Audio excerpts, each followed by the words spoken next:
thank you all for showing up today in the middle of the afternoon. A little bit cooler in here than outside, luckily.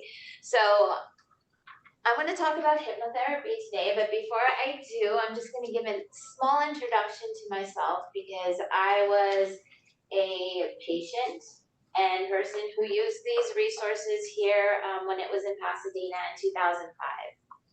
So but my story actually starts with my dad's passing in 1999. He passed of pancreatic cancer. And so I've been on both sides.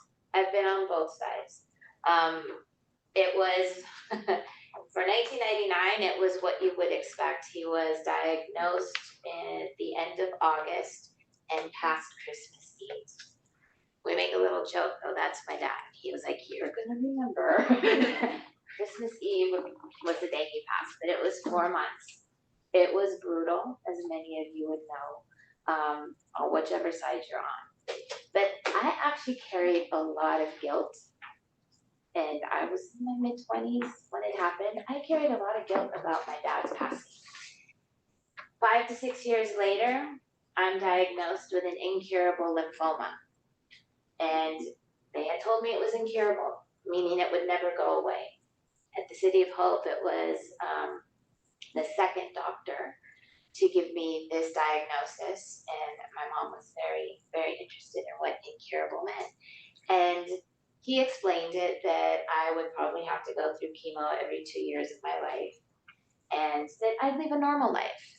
And then it was, well, maybe not so normal because, you probably won't live as long as the average person.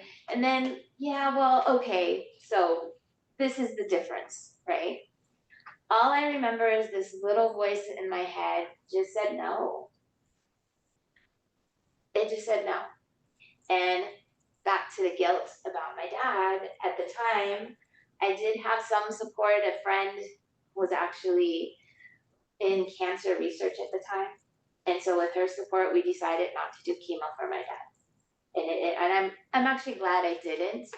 But come to my turn now, I really didn't want to do chemo either. And I realized there was a huge emotional attachment to why. It was all because we decided to not do it for my dad.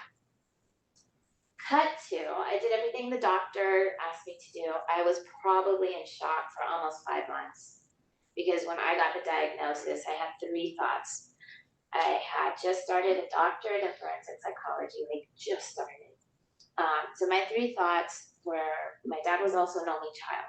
What is my grandmother going to think about this and the stress she's going to go through? I have finals in a few weeks, so I need to get to that. And lastly, I had a phobia of needles. So I was praying, literally praying, that I could maybe take a pill, which wasn't in the cards. Wasn't in the cards. Those were my 3 thoughts when I was diagnosed. Like I said, probably in shock for 4 or 5 months, did what the doctor told me. And then a professor gave me this book called Getting Well Again by Dr. Simonton, who was also an oncologist. And it just kind of opened my world to a different holistic approach to healing. And it wasn't anything new in my life, but at the time, it was something I had forgotten all about. And so in the middle of the story, to remind you, this is my story. And when I work with cancer patients, I always impress, this is my story. This is what happened for me. And it is so important that each one of us distinguish what our story is, what your story is, what your story is. Because all of our stories are going to be different. Regardless of outcome, all stories are going to be different. And so at that point, reading this book, it opened up. I had to get chemo because the pain was so bad. This cancer had actually spread. So now instead of just being in my abdomen, it had moved up to the lymph nodes under my arms. And the doctor took a while before telling me for some reason, but chemo was in my cards. That's what had to happen. And if it wasn't for the pain, I don't know that I would have been so ready for it. But when I was in the doctor's office, he was like, tomorrow. He wanted me to start chemo right then and there. And I was like, so without having gone through any of this journey yet, somehow instinctually I knew, I was like, not today, but I promise I'll show up tomorrow, because I needed to wrap my head around this. I needed to kind of prepare. And I wish I had a better story of how well I prepared, but not all of that had happened just yet. So I had done this reading, had started to learn about guided meditations, and there was a hypnotherapist at the Cancer Support Center in Pasadena. And so I started attending her sessions, and I actually started attending them after chemo. Every Friday I'd go, not just every Friday, but even after chemo. And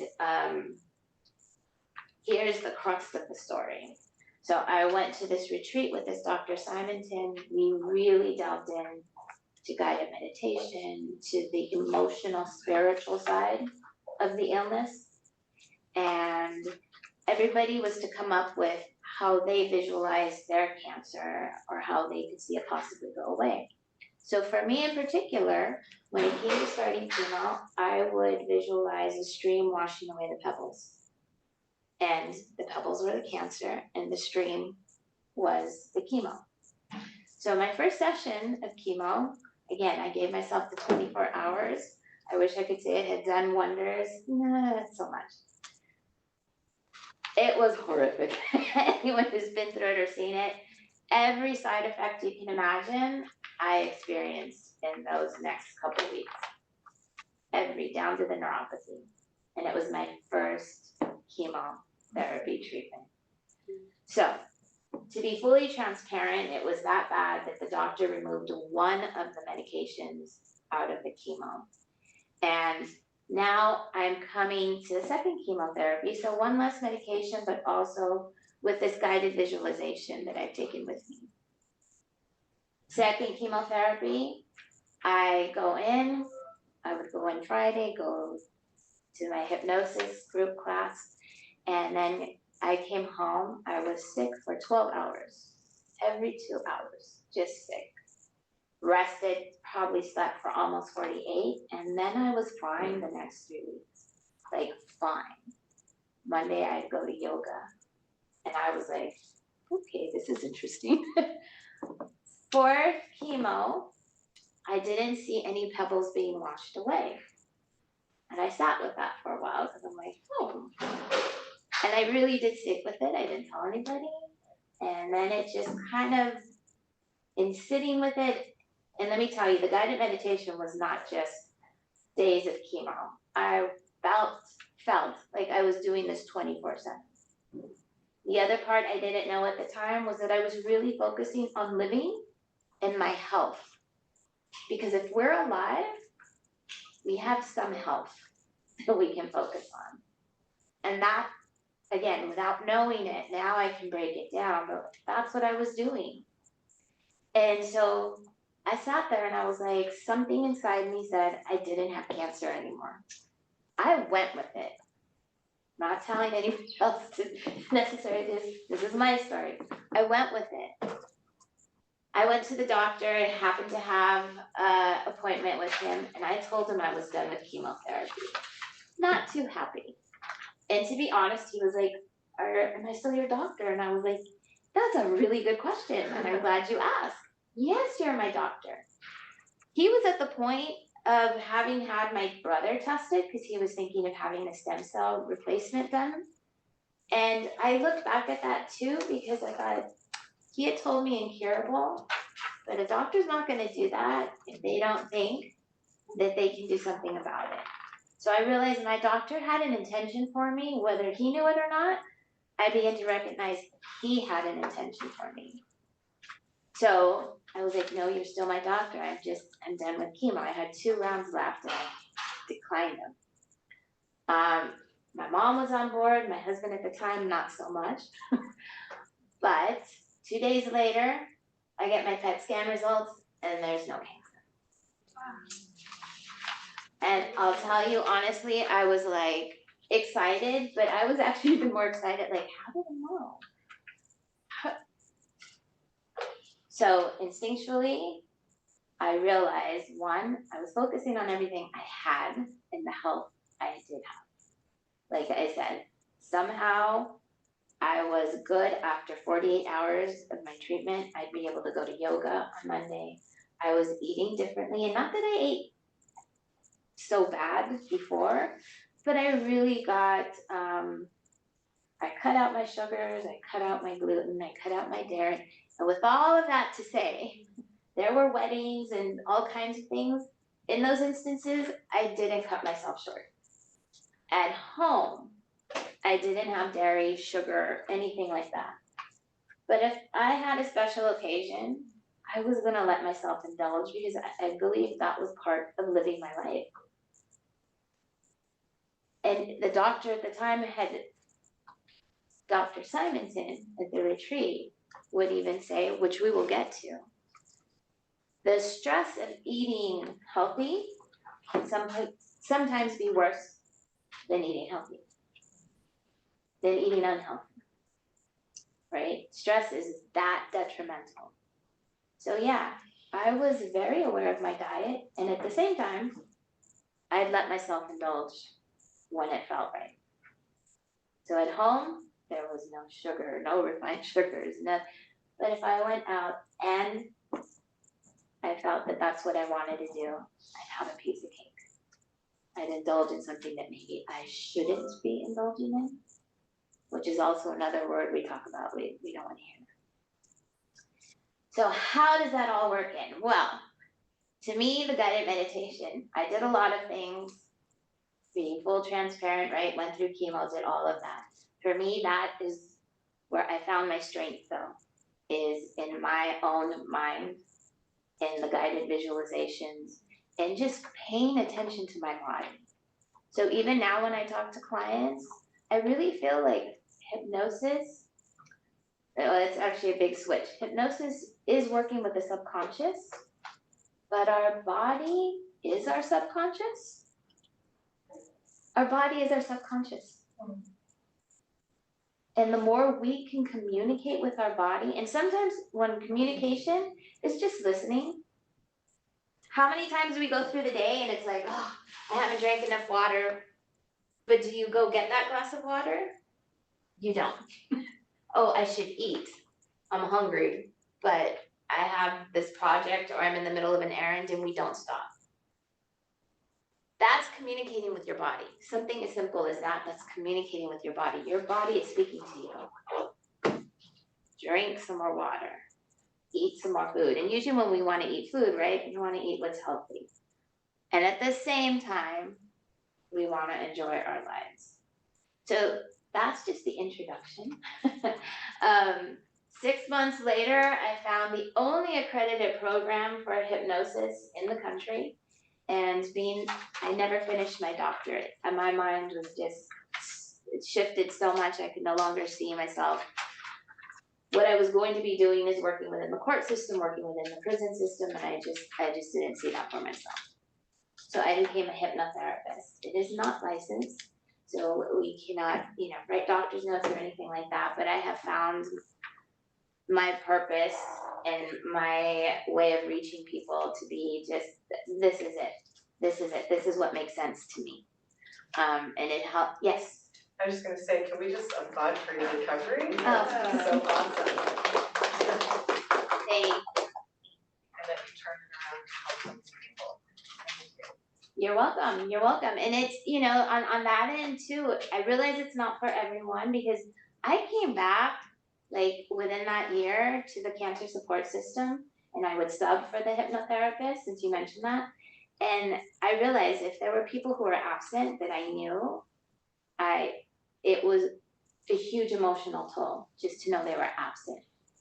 And I realized I needed to step back. So I did step back. And then I came back years later. It's been a while since 2005. So yes, I've been back. And so again, listening to ourselves as to what we're prepared to deal with, what we're okay with and what we're not. And to be okay with it, right? Because it kind of shocked me and it hurt me that I couldn't go back and do that in the time. But I was like, no, it was taking an emotional toll on me that I realized, wait, wasn't that what I was trying to protect myself from in everything I had learned? So getting into the nitty-gritty is the theory of mind. So this is what we are taught as hypnotherapists as to how this whole thing works, how to even grasp into how me seeing these little pebbles not be there anymore, how can that even be a connection? How does that make sense, right? And even just to me, it's another perspective to our illness, any illness, right? Because again, stress is just so detrimental. And to be honest, I work with so many clients who, and we'll get into that, who are in hypnosis constantly.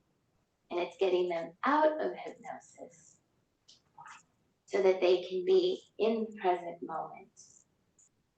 Because we are no longer living in our present moments. We are so focused on worrying about what we did or what we're supposed to be doing that actually puts us in this kind of hypnotic state on a daily basis. So just kind of keep that in mind. So theory of mind. Theory of mind starts really simple. The mind. We're all born with our primitive mind. And this may be, a lot of rehash for some of you, review. But the primitive mind is simply our source that lets us know when we are in danger. So babies, primitive minds, dude, they don't have food, they're gonna cry, right? They're having any sense, they're listening to their bodies. So when they are feeling something, they're gonna let you know. That easy. There's gonna be a reaction. They hear a loud noise, it's just an intense reaction to something they are not sure of. So when we face danger, we go into fight, flight, or freeze. Okay? When we face danger, fight, flight, or freeze was for hundreds of years ago when that dangerous animal was actually coming at us.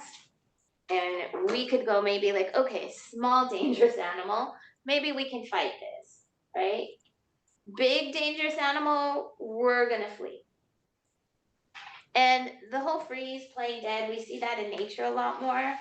Then in those instances, not so much, but we see it a lot more now because in modern times, we don't deal with those kind of dangers, right? There isn't anything that we have to like prepare to literally fight for or literally run away from, not on a daily basis. But what happens is when we go into fight, flight, or freeze, when there is this danger, our nervous system is going to react. And so the blood literally rushes out of our brain into our muscles, our arms, our legs.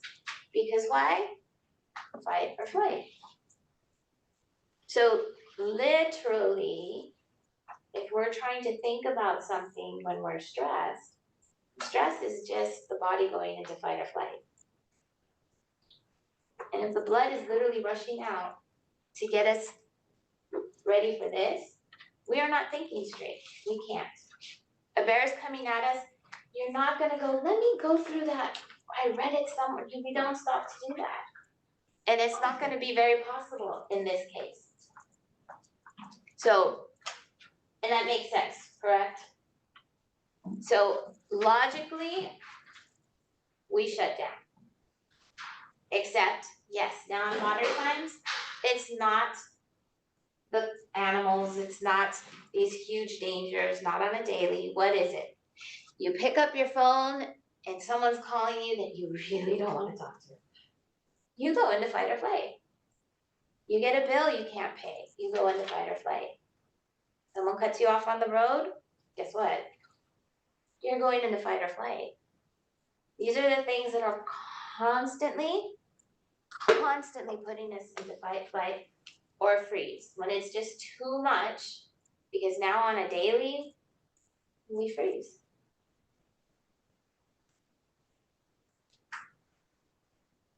When we are in this fight, flight, or freeze, when the muscles are getting ready, our digestive system shuts off and our immune system shuts off. So does our libido, by the way. Sometimes we don't talk about that too, but those shut off. So again, eating. if you're stressed while eating, you are not going to be absorbing your nutrients. I had a naturopathic doctor tell me, like, yeah, he looked at everything and he was like, you know, you're just not absorbing your food. You're really not, he's like, you're not eating incorrectly, you're not absorbing your food. What I also did on this retreat was we had one day, or part of the day, we listed everything that had happened to us the year before our diagnosis. The year before my diagnosis, I had gotten married, and there were almost 12 other weddings that year. I was probably in 5 of them. So you can imagine there was no free time. Looking for a place to live for the first time with my new husband, knowing I was going to start a doctorate in the fall. An aunt who lived in Texas had passed away. And my mom had just had bunion surgery. My grandmother had just had a fracture in her back. I was the only one to go to represent the family here in California. It was the first time, and I was an adult, but it was the first time I went without any other family to represent. And it was my aunt's funeral. There was a small fender bender I had that year. I can go on. But I was like, fight, flight, or freeze? Can I go back and remember that I was having some pains that my body was telling me about? Absolutely.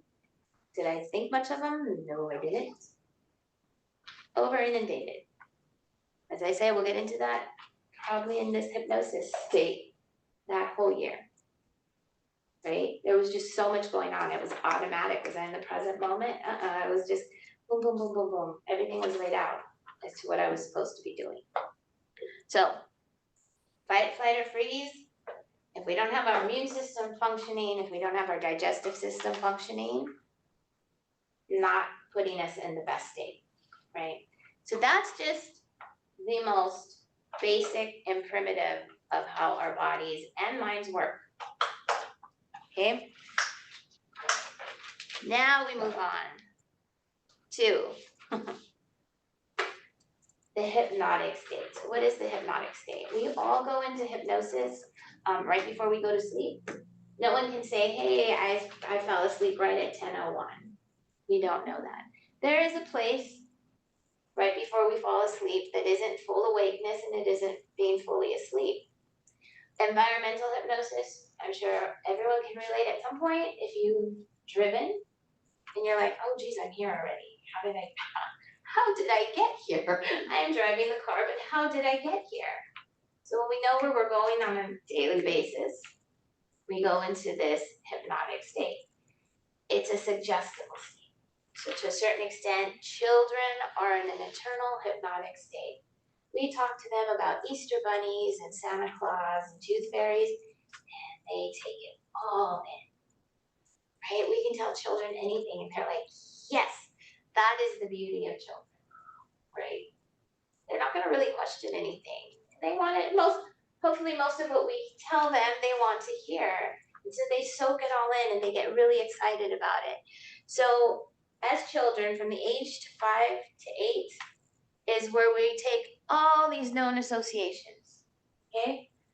But there are the negatives, they're not so great. So when I put a negative, we're talking about things like if you got bit by a dog as a child, as an adult, if I come to put a puppy in your lap, you're gonna go into fight or flight, right? You don't have to think about it because you may even know, oh, it's a puppy, I'm fine. But your subconscious is gonna put you into fight or flight because down here in your subconscious, it's telling you not safe, right? So we're storing everything we've learned as a child. Positive associations. Hey, when we celebrate, what do we eat? Cakes and cookies and all these wonderful things. So when I'm trying to help people lose weight, what usually happens is there's an association to everything they're eating. And I think of one client who wanted to stop eating chili cheese fries. right? They were just like, oh, I don't know why, I just wish I didn't crave it all the time. Had one session and realized, oh, that's where his dad would take him after he got good grades. Coming home, that was the celebration, chili cheese fries. After that came up, didn't mean he stopped eating them, but he wasn't craving them anymore. So what do we crave? We crave the things that are going to remind us of the things that made us happy. I always go to a little more extreme on that end, which is more over here. If you've never been told I love you by anyone growing up or a parent, people who are supposed to tell us they love us, guess what? That's going to be real uncomfortable when you become an adult and someone says, I love you. There are some people who do not like to be hugged. I am a hugger. I am a person who loves to touch. This awareness just blew my mind. And I've had like a couple best friends, literally, and I'm 50, and literally in the last few years, they've been like, I don't like to be touched. And I'm like, but you let me hug you all the time. And they're like, you're special, you're different, we like you. And I was like, what? It blew my mind. So if you don't experience that as a child, you may want to, but if you don't, it becomes a very uncomfortable thing because we don't know how to react to it. So when I get real deep and go into the extremes of abuse, if that's what you're used to, if that's what you know how to survive, there's a certain comfortability with it. I'm not saying it's what we want, obviously not, but there's a comfortability that we know what's going to happen. We know the pattern. And then that's like, people say like, well, you call it to your, it's just what we're actually comfortable with. And we like to be comfortable. We really like to be comfortable. So age 5 to 8, there's a lid that comes onto everything. And this lid essentially, this is now how we see the world. If we've never been told I love you and someone says it, if we've been bit by a dog, we see a puppy, nope. I want that around me. If I feel sad and I ate a lot of cake at birthdays, I'm gonna go for, I love birthday cake. Man, did we celebrate birthdays as a child. Birthday cake, literally birthday cake with sprinkles and everything is my go-to. But I know that now too. So also when we know that, we can find the other things that make us happy and bring us joy, right? Make sense so far? Can everyone kind of connect it to something in their life? Right? So when we get that critical mind, now as children, we are learning how to reason, to analyze, to create logic, and make our own decisions. Now we're asking, how does Santa Claus get in? We don't have a chimney. How does he do it and go all the way around the world and just, we don't, the technology doesn't exist. How does he have it? And we don't. We start to question everything now, right? We start to question it. The interesting part about that, though, is because in there, too, it tells us, oh, wait, this puppy, oh my goodness, I'm so much bigger than this puppy. This puppy's safe. No problem. This is why willpower doesn't really exist. Our conscious mind that knows it all is only 10%. And that's actually that's giving a lot of leeway there. Subconscious is 90%. So when we know the puppy is safe, when we know the cake, no, not right now. Guess what? Guess who's gonna win? That's 90%. Saying no. We're gonna continue to do it this way. You know why? Because we know what happens. We know how we feel. Same thing. Someone says, I love you, because I don't know what happens after that. Do they stay or do they go? I don't know. So when we get into the deeper, more extreme parts of that and really get into that, That subconscious is a really powerful part of our lives. So when I say we go into this hypnotic state, are you thinking about like, oh, I'm going to take the toothpaste cap off, I'm going to put the toothpaste on in only a pea size, and then I'm going to have to brush? No, you don't think that. You are thinking about your day and just brushing away. You're driving, not realizing how you get there. That is how our whole day goes, so that our whole day is here in our subconscious. And that can work for brushing our teeth and even for driving sometimes. Still probably not the safest out there. But we spend the majority of our time subconsciously going through our day, not being in the present moment. And I love to see that most of you are processing it, but there's a part of you that's like in the hypnotic state right now as well, which I get it. We've been sitting here, the lights are dimmed, which is good. But yeah, makes sense? Oh, I gotta watch my time. That went fast. So hypnosis, we open the bridge. We create a bridge in the critical mind. And now what is conscious, we bring down into the subconscious.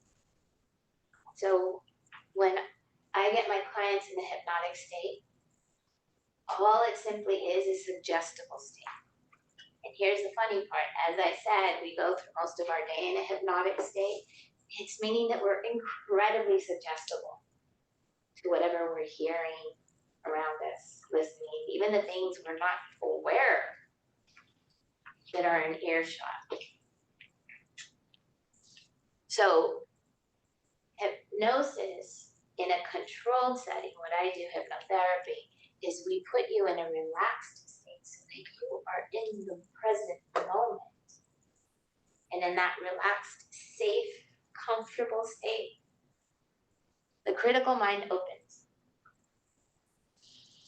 And because there are no dangers, no fight or flight at the moment, what we begin to do is we begin to change down here. So guess what? You know what? Yeah, that puppy is safe. And you know what? I do want to hear I love you. And you know what? That piece of cake or that cigarette, it's not working for me anymore. And I know why. Because we all know why. The idea isn't going to stick with us. So people always ask too how many sessions or that kind of thing. So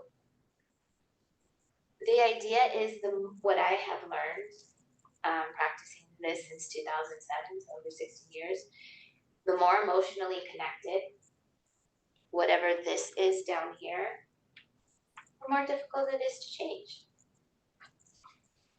Because we don't like change. As humans, we really just don't like change. We like to continue the patterns we know because they're predictable. And believe it or not, going into, like I said, trust me, I am still working on it. I got there at one point because I do feel like I was at the top of the mountain while going through chemo. I know, it doesn't make sense, but I was so focused on my health and living. And it was an incredibly, weirdly good time in my life because I was living in the present moment. And I was absolutely protecting myself from all the things that didn't work in my life. Almost 20 years out, the challenges come right back, right? So sometimes, for people who go as far as to having panic attacks, guess what? Stress becomes this positive. We've lived our life that way, on autopilot. You know, sometimes we're like, oh, we need that adrenaline rush, that stress to get through the day. That's our comfort zone. How many people do you know? Oh, I can't sit down. I can't take a nap through the day. No way. That's crazy. That's ridiculous. I can't rest.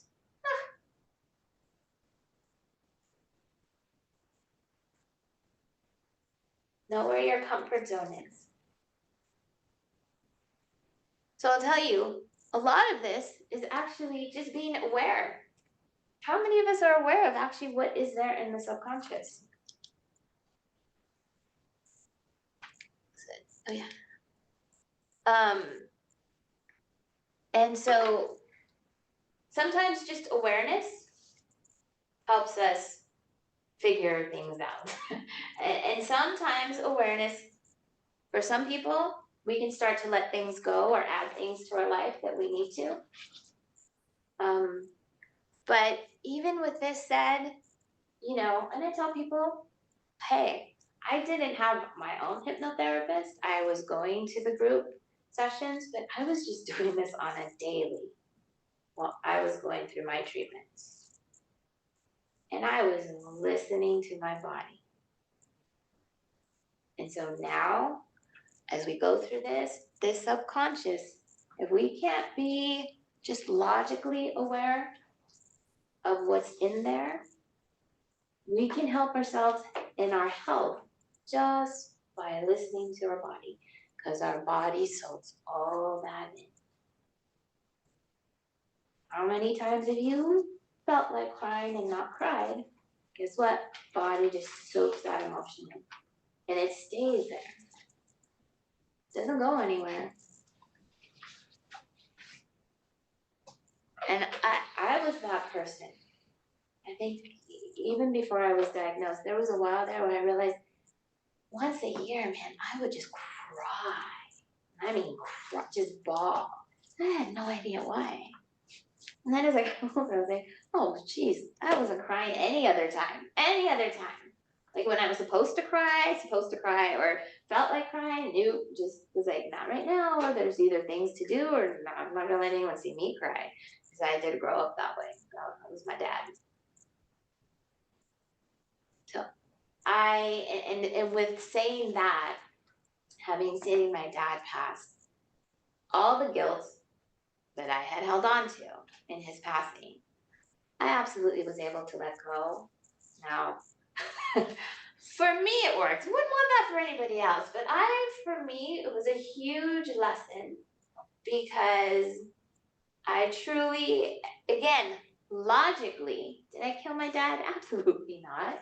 But emotionally, it made no sense. But I was harboring this guilt that it was somehow my fault. And after being the patient, I was like, oh yeah, well, that it wasn't my fault at all. But I had to become the patient to actually let that go. I had to, like, for me, I see that. I'm sure there are many other reasons why I got what I got, but I took that lesson deeply. Go like, whoa, that was scary.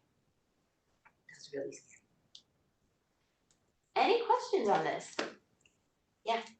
Do we continue to build those positive and negatives in the subconscious as we get older, or do we just reinforce them For the most part, we reinforce them. So you know that hypnotic state we kind of run into, and they say we're very suggestible. What are we usually thinking? I'm not good enough. I should have. I could have. It'll never be good enough, right? And guess what happens? It just gets stronger. Okay.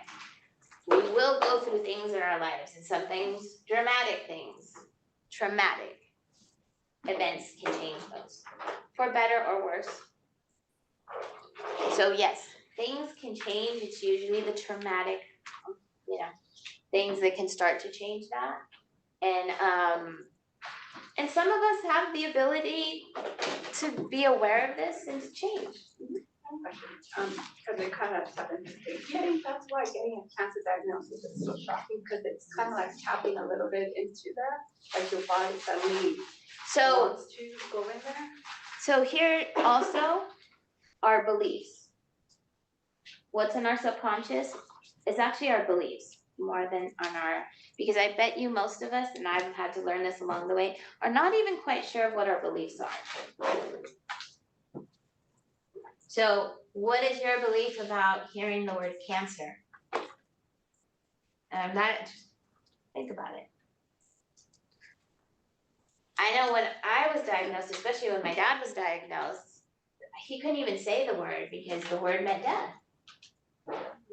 Cancer equals death. Right?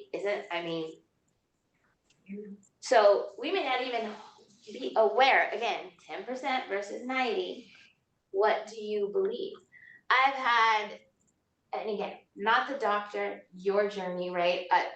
I've had clients going through or about to start chemo, and they're like, oh, I don't know when I'll be. What do you believe about chemo? Is it gonna harm you or hurt you? And now it's a little different, right? Not everyone's like, yeah, chemo's gonna help me. Now there's this whole other side, oh, chemo's just gonna kill you. Now chemo kills you. What's your belief? And if you're not aware of that and you go in to do chemo and you think chemo's gonna kill you, is that gonna help you? To become aware of your beliefs. What do I believe is happening to me? What do I believe about this illness? Anything, right? Right now, and I'm not to get political, but it's just like, what do you believe? It doesn't even matter. It's what you believe. What you believe is gonna kind of lead you. And it will lead your health without you knowing it. So awareness is a really big part. Sometimes for some people, awareness is all they need and they're like, got it. I can switch it. That's actually a really small percentage of people though. Doesn't mean you can't even do it on your own because again, just becoming aware of what your body is telling you, listening to it, which I'm realizing we're already getting to that. It's already 1:46. So put all your paper and pen down because we are going to go through a guided meditation right now for a hypnotic state.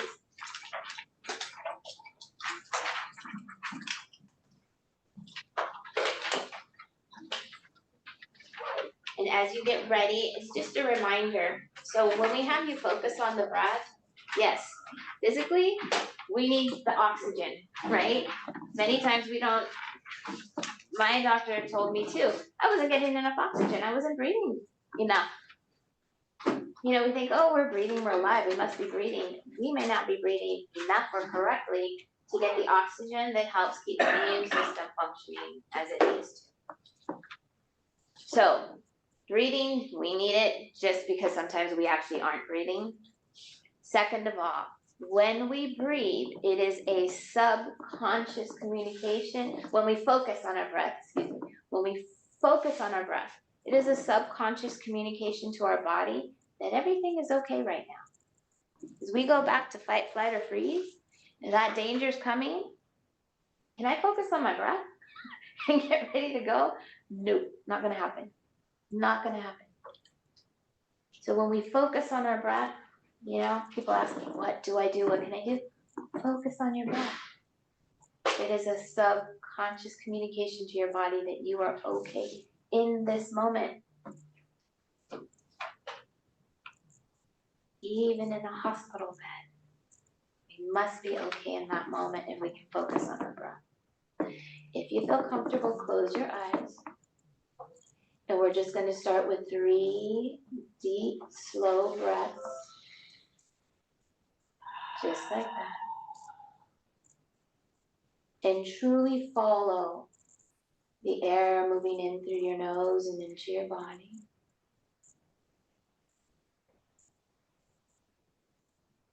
And then give yourself the intention of peace, breathing in peace and calm.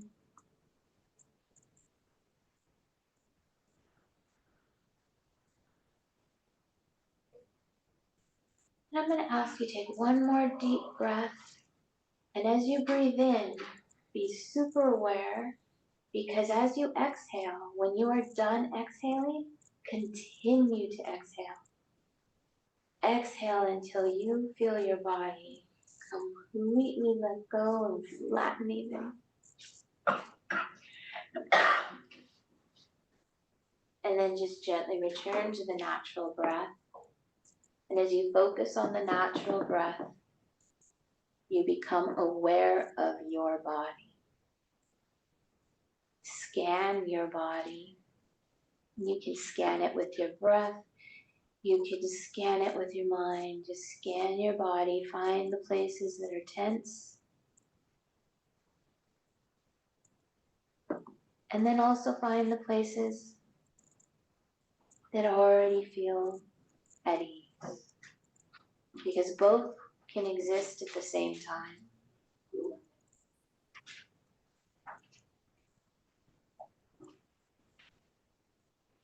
And as you become more aware of your body, as your breath travels through your body and you follow this breath,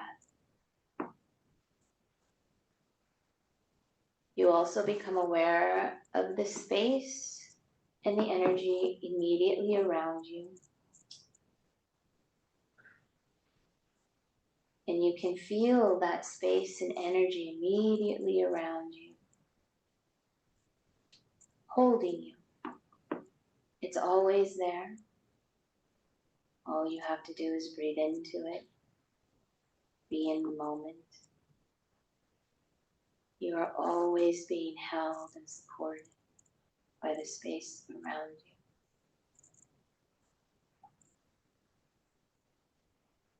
If you can just inhale into that feeling, into that thought, you come back to your body and simply begin to breathe into the places that feel tense. Just directing the breath, that peace and that calm, into the places that feel tense. And without doing anything but breathing, just notice. Just notice what happens when you breathe in to those places.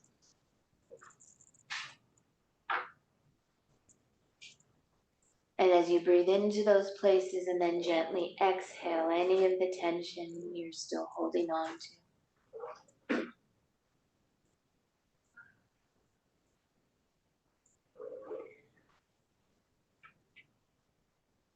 And you can continue that. And just even as you continue it yourself, you know that that's going to happen. Give that intention as you gently bring your attention to the top of your head. Go ahead and imagine, just think of a wonderful bright light, a white light. So that on the next natural breath, you let that white light just enter through the top of your head into your scalp. And let your body absorb this energy, this healing, this light. As you feel it down your forehead, your eyelids, your nose, your mouth, your jaw, and your chin, into your neck and shoulders. Just breathe and absorb that energy and that light. You can feel it gently flow down each arm, through the elbows, the wrists, the hands, and the fingertips. And at the same time, giving permission to your arms to just rest and let go.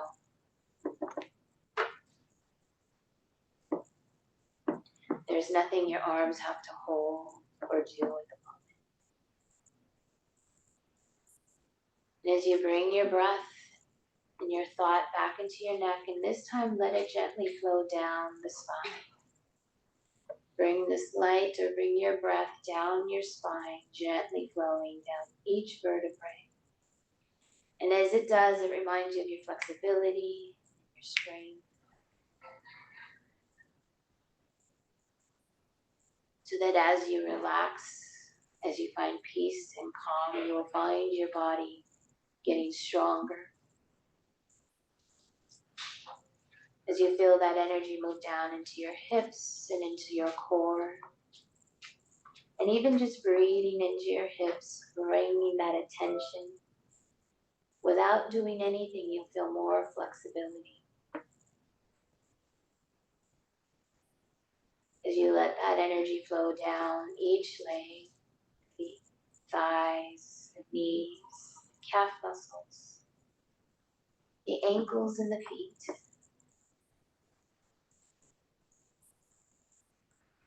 And as you give your body full permission to rest and relax in this moment, feeling the breath move freely from head to toe, even into the ground, so that you ground yourself into this present moment. Release all tension, or as much as you can. And just be in the present moment where you are safe, where you are healthy.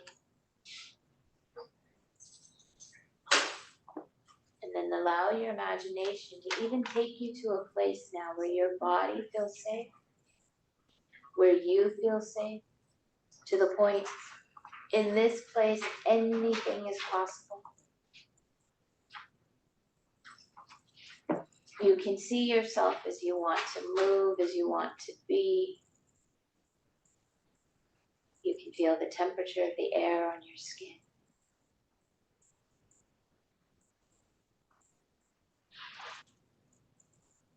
As you breathe in your surroundings, you are also absorbing this into your body, into every cell.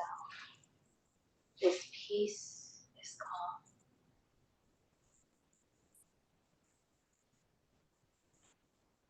And because you can imagine your body, your life just as you want it, you begin to accept that you can have this health, this comfort, this happiness. As you take one more big deep breath, going just a little deeper into deep sleep. Gently we begin to awaken at one, feeling at ease and comfortable, awakening at two, feeling a sense of relief and peace, awakening at three, being aware of your surroundings and my voice, awakening at four, feeling a new sense of health and confidence at five, eyes open and wide awake. 1, 2, 3, 4, 5, eyes open and wide awake. Take your time.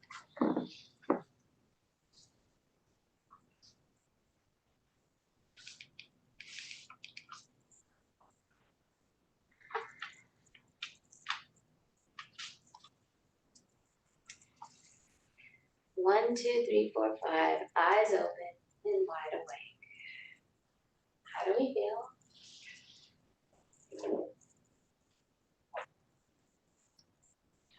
So, if you feel different at all, it wasn't that long. I would have loved to give you more. Really went ahead and you guys were soaking it all in, so I'm excited about that. But that shift we're looking for sometimes, that shift to just put us in the moment, that's why we say 3 deep breaths. Listen to your body. What is it feeling? What does it need? Your body's telling you these things all the time. We've just gotten so used to not listening to it. Any questions? Or any shares even?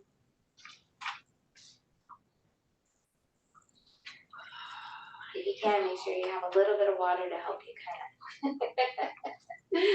of snap out of it. Well, thank you all for coming. I really hope you enjoyed it.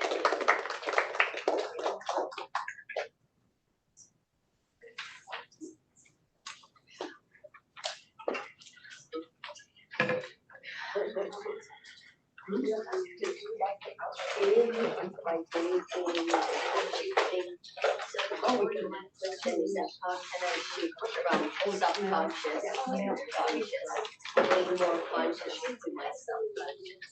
So just being more conscious, sometimes it is literally reminding yourself to just be in the moment, focusing on the breath, literally focusing on the breath is bringing you.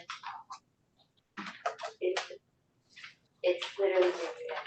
Like when you are stressed out or something, you cannot think correctly or So when present. right, so present moment, sometimes it's drinking a glass of water. I also have business cards. I think they're in the back, so you can also pick one up, but the information is there as well. Sometimes we say, begin to notice 5 things around you in your stress. Oh, the lights are dim. There, how many people here? The shadows. Find a shadow. Look at your hand. Find 5 things in your immediate to just start to focus on. What are 5 things in my environment? Because what happens when we drive and we don't know how we get there? We definitely didn't focus on 5 things. So if you can take that kind of thing when we're sitting there and we're just, what are 5 things in the room that I can focus on? And that's why sometimes just drinking, glass of whatever it may be, how does it feel? Yes. I wondered, online and it said this was from 1 to 2:30, but is it just the extra time for asking questions or? You know what? That's my fault. How did I?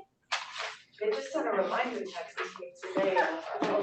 It was till 2:30. I was thinking till 2. I actually now feel badly because I was like, oh, we could have done that one much longer, and we can do one much longer. If you would rather we do, yes, please stay. I mean, first of all, any other questions, any other shares, stories, whatever, but I'm so sorry. See, I had it in my mind already, we needed to be done by 2, yes. So, not sure I can articulate this question well, but, so let's say you go in your brain and you can identify these little minuses that are stressing you out. Yeah. So, is the trick to say, well, the simplest thing is get rid of that thing in your life, get rid of the thing that's stressing you. Let's say you can't do it. Is the trick to say somehow that's gonna stay around, but it's not gonna bother you? Yeah, that is the trick. So I know, I understand what you're saying. So, yeah, some people are like, oh, you're just tricking your mind. Well, but you're tricking your mind first. Because everything that's down there, is that fact or reality many times? No. That's our experience. Sometimes they are, but it's our experience of it too, right? There's the other part. What is your experience of what's happening? I don't expect anyone to ever go like, I got cancer, woohoo, yeah, no. But what is your experience of it? So it goes back to belief. Am I experiencing this as, oh, I have cancer, I'm gonna die now. And I don't even know that. I'm believing that, but that's what's there. So this is where it is important to become aware of what your belief is, why is this thing bringing you stress? And trust me, I know we get into because right now in the world, no matter what you believe, it's a freaking stressful place right now. And it's a strange thing because I just had this conversation with my friend, and I know there is stuff written on it. I haven't done my own research to say, but it's an election year. It becomes more stressful for everybody, even if you are not paying attention. We were just talking with my friends, like, didn't we have this conversation 4 years ago? So, when I say be aware, it's not just even of your beliefs, but sometimes it is what's aware of your surroundings and what you believe. I'm fighting myself this morning. I got up and I was like, I want to get a workout in outside. And I see that the day's not that great. I checked my phone and the air quality isn't perfect, but when is it in LA? And I can feel the stress of like, oh my gosh, should I go run because the air quality isn't that great?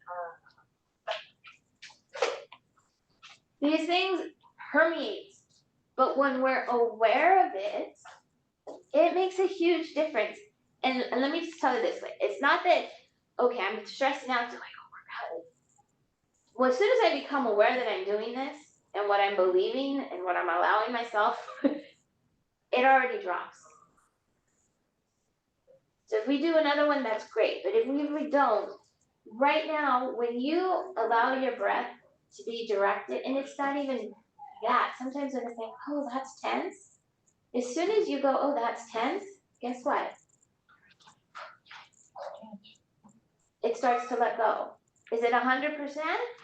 No, but if you were here and now you're here, that's way better. So again, we get so used to that's the way we feel. I have to, it is bad. This isn't gonna work. No matter what happens, we're screwed. What is our belief on all of this?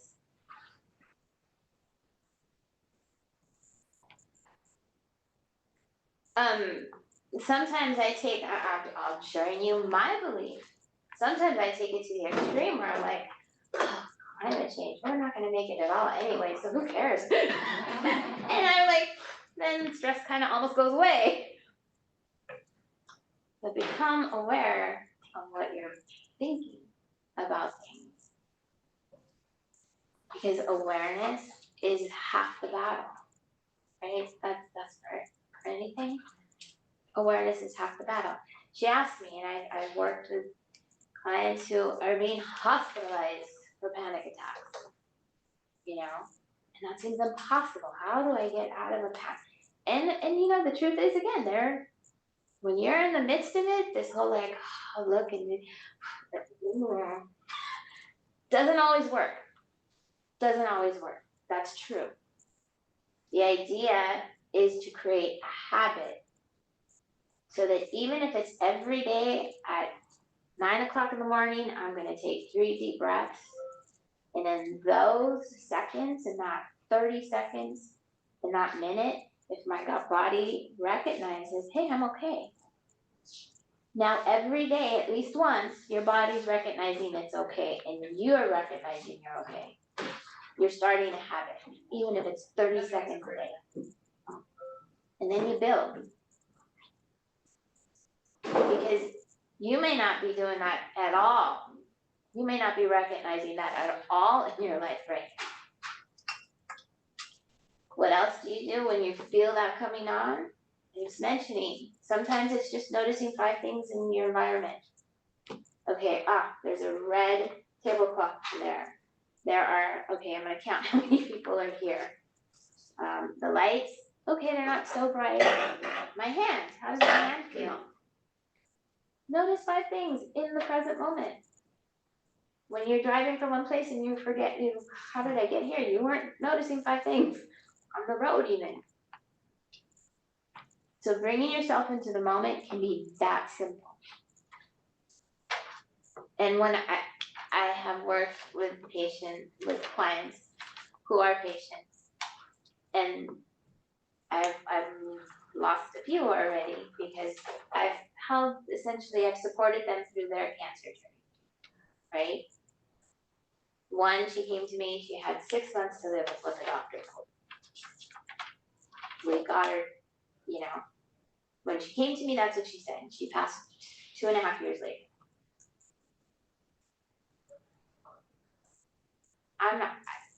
Nothing to do with me. I supported her through that to help her just click in because, and I never met her, this was via Zoom. This was during the pandemic. So I never met her in real life.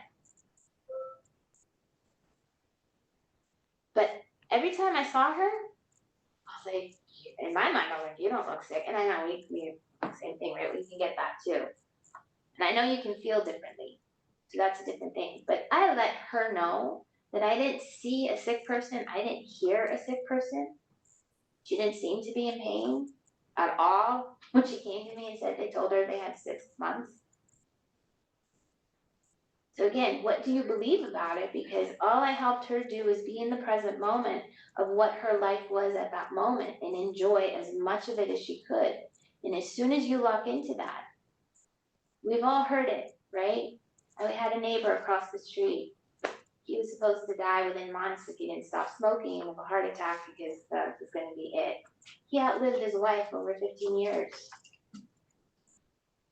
There's the opposite, and I know this is some more documented to find, a patient was told they had terminal cancer, would pass in 4 months. They passed in 4 months. It was the wrong chart, okay? What do we believe? Our beliefs are so much stronger than we realize sometimes. What do we believe? And I understand in a panic attack, it can be like, I'm safe, I'm safe, I'm safe. If you can't believe you're safe, and that may be something that's down there. We all have different upbringings, we all have different things that happen. If we can believe we're never gonna be safe, guess what? That's how we're gonna feel our life, and that's how we're gonna live it. If you're aware of it, it might actually help a little bit. It might. Oh, that's my belief. Because awareness now brings control in the sense that, do I choose to believe this or not? It's my belief. And if you choose to believe it, hey, I get it. Look, when I was told I had to start chemo, and I told you I had a real like, I don't want to do that. I went through a week of, what if I don't do chemo? And I went through a full, maybe 2 weeks of what if I don't do chemo? Let me see, what are my options? Okay, cancer will overtake me and I'll die. I will completely do this naturalistically, change my eating habits, do everything natural. No, essentially no chemo. And I don't know. Or just go all out and live, eat whatever I want, that kind of stuff. But I had choices. I actually had choices. I didn't have to do chemo. And I tell clients this, you don't have to do anything your doctor tells you. I'd never say don't do it, but notice become aware of what you're believing. And I realized, man, it's not that I don't believe in doctors. Yeah, I do. I did chemo. It helps me. I have a friend who kind of went through the same thing at the same time. She went down a different road, and she's out there preaching, don't do it. I would never do that. She's preaching a whole other thing, and she went through chemo. And she's preaching a whole different thing. No, what do you believe?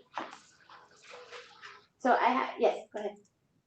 Oh, no, it was more of a comment, because I think what you're saying is it's probably the most profoundly important part of all of this, is what do you believe? Because, and I apologize, I missed the first 20 minutes, probably the most, it's your story, which I really want to hear.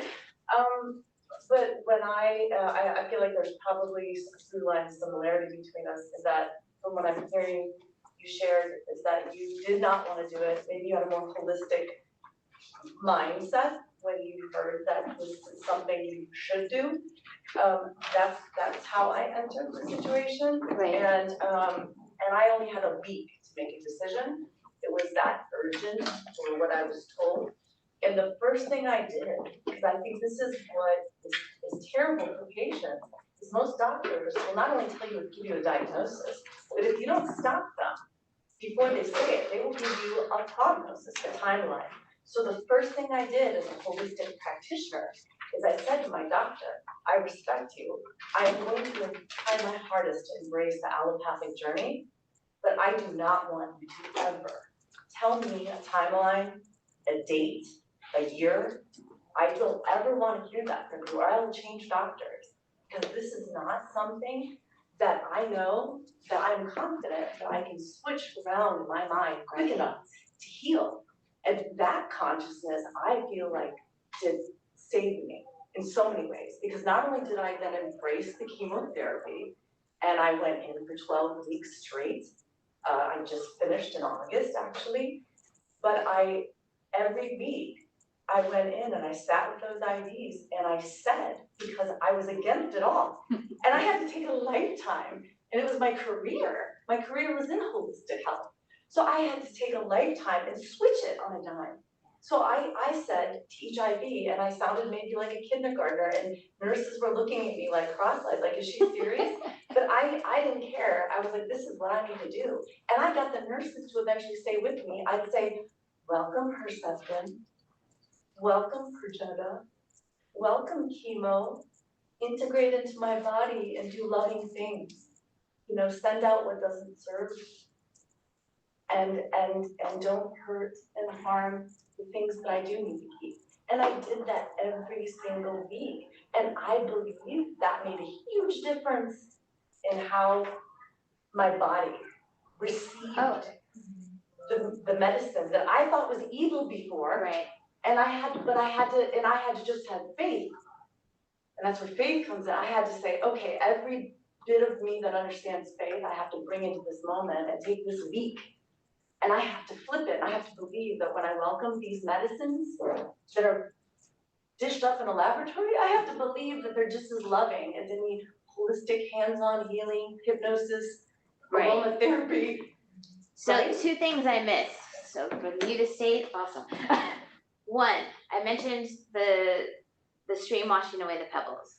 I forgot to tell you that on my way to chemo, I would visualize all my healthy cells suiting up in hazmat suits. Yeah. Because I know what my belief was, chemo's gonna kill everything. So guess what? I visualized all my healthy cells suiting up in hazmat suits because they were gonna be safe. That's cool. They were gonna be safe. And the chemo was only gonna get the cancer. Right? Like a trillion scrubbing bubbles. Yes. Going through your system, right? Exactly. For me, it was taking, the chemo was entering my body like spider poison, venom, and turning me from Peter Parker into fucking Spider-Man. And I was gonna become superhuman. And it was gonna go away forever. And I'll tell you, this one is absolutely documented. The research, the studies are out there. You can look at them and read them. There's plenty of them. So all of these visualizations, they've done so many studies where, you know, when I was taught about this, essentially, we all had our own to come up with. It's better if you have your own to come up with, right? Some people visualize Pac-Man eating up, right? We've heard of that. You can visualize whatever. The other part of that, though, is anybody who does visualizations does way better through chemo. Just hands down. The research is out there. But there's a second part to it. There are a lot of people out there who visualize the war going on in their body. And they're winning the war, but it's a violent war. You can't have war without violence.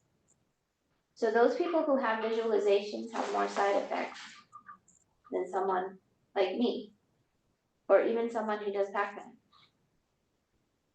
So when you find there was a woman she loved gardening. So her visualization was pulling out the weeds in her garden.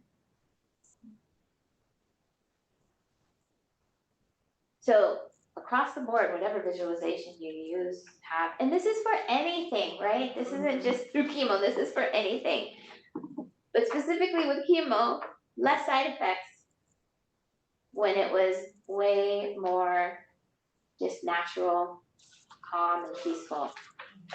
As soon as it got violent and aggressive, it worked, but there were more side effects. Along the same roads, it's kind of switching a little bit, but along the same roads, I'll share it since, yes, if you stay here, so get a little bit deeper into it. I know when I started my cancer journey, and I was brought up in the Catholic faith, so a lot of family members and such, family friends. I knew those first 4 months, I felt like I had the world praying for me. It literally felt like I had the world praying for me.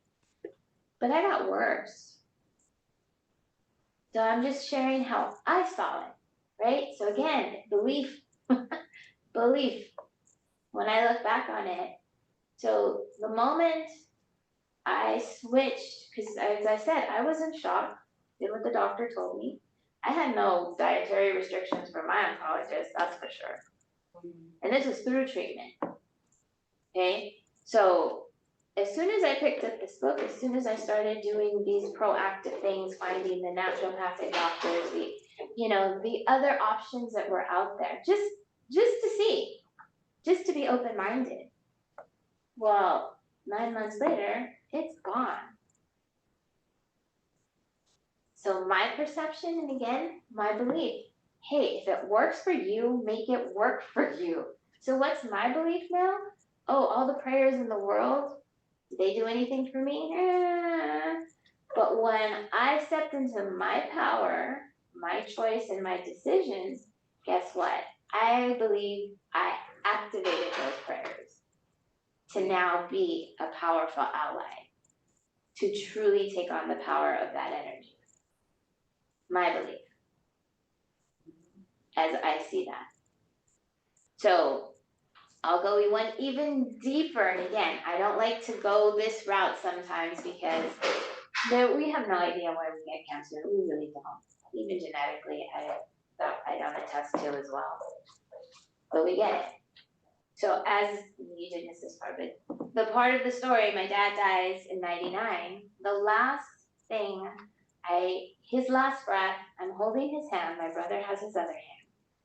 My last prayer thought is take me instead of him. When the oncologist sees the second oncologist or third, one of the doctors, didn't ask for this, by the way. He was like, oh gosh, well, he's like, I'd say this started 5-6 years ago. And I was like, And that's the thought that came up in my head.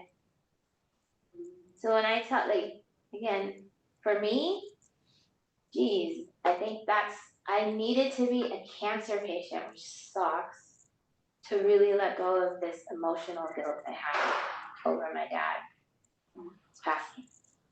That's how I see it.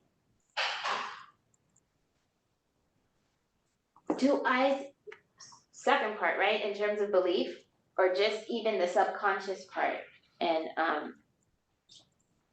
so I'm cancer free. The doctor's freaking out on his own. And so I'm seeing the doctor way more often. We all have every 3 months and then 6 months and then you're in remission and blah, blah, blah.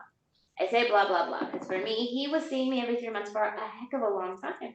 And I had to ask him once, and I was like, well, what?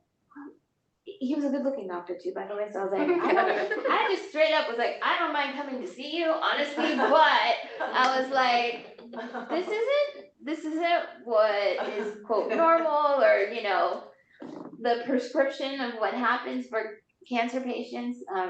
Wouldn't that be great? He said, well, no, anyway, totally off subject. But he was like, you went off to the woods and ate grass and danced, and he's like, so I don't know. And then I was like, well, that's what he told me. But in my head it clicked. I was like, oh, I'm here for you. I'm here for me. Because you need to figure out what happened. Because you don't understand what happened. Because it didn't go the way you were expecting it to go. Mm-hmm. And it was even years later, because I kept it just because I did my thing and everything. I went to all my appointments and why not? Why not? I want to know that I'm clear too. I know I had so much to do with it, but hey, does it feel good to know you're clear? Absolutely. But those first 2 years, I would have the same pains that put me into the hospital 2 or 3 days before every appointment with them. Did I even know what was happening at that time? No. Took me years to go, oh, duh. So what are we believing? What are we thinking? Being in the present moment is being aware of our thoughts.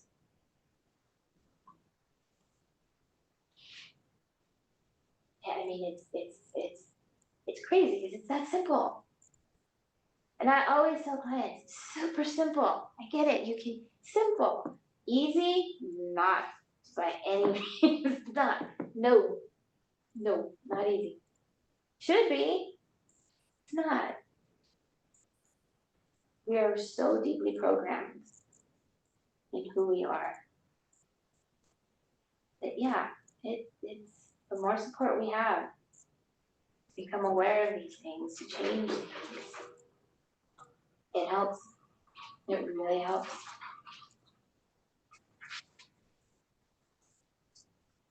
Any other questions, comments? Are you gonna be doing classes here? I'm gonna talk to Allison, but I know I don't like to step on toes. I don't know if there's somebody already doing that. So I have to figure out, cause I am only doing them in Spanish right now once a month.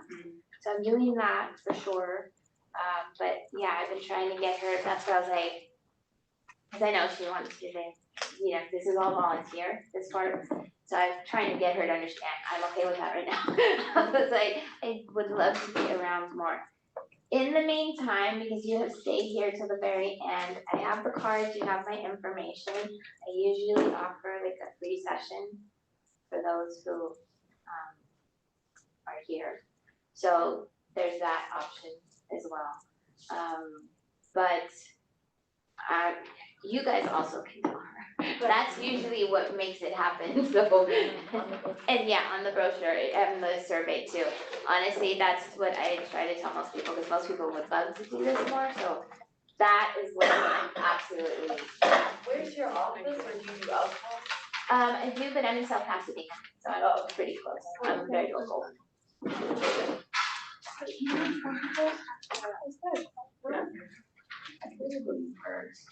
Anything that helps you, is good. So much.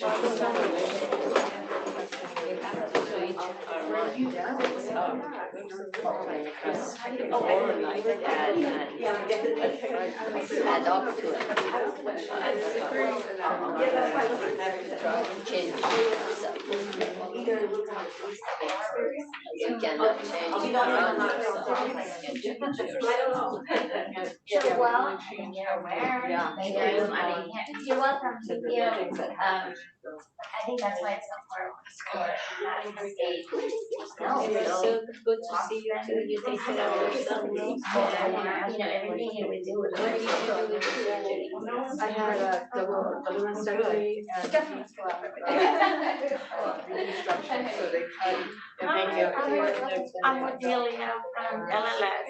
Oh, Hi, nice to meet you. I just wanted to comment. Hi, it's wonderful. I'll be in contact and I would love to have you as a presenter one of our education programs. But thanks. I know. Do it better. I know, it's really hard. Yes. This is gonna be around. Good. Actually, I was taking one of these sessions, so I was like, your session was good. I was like, maybe I should like leave. But thank you. You're welcome. Mikhail. Thank you. I want to ask you, Mikhail. Yeah. Are you new She lost my ankle as well. Oh. But, you know, He's a character in opera. I know, and you know much what? easier than I thought it My would grandmother, be. my father Much would less always painful tell me than I was, they always refer to me as, was she part of the opera? But no, my aunt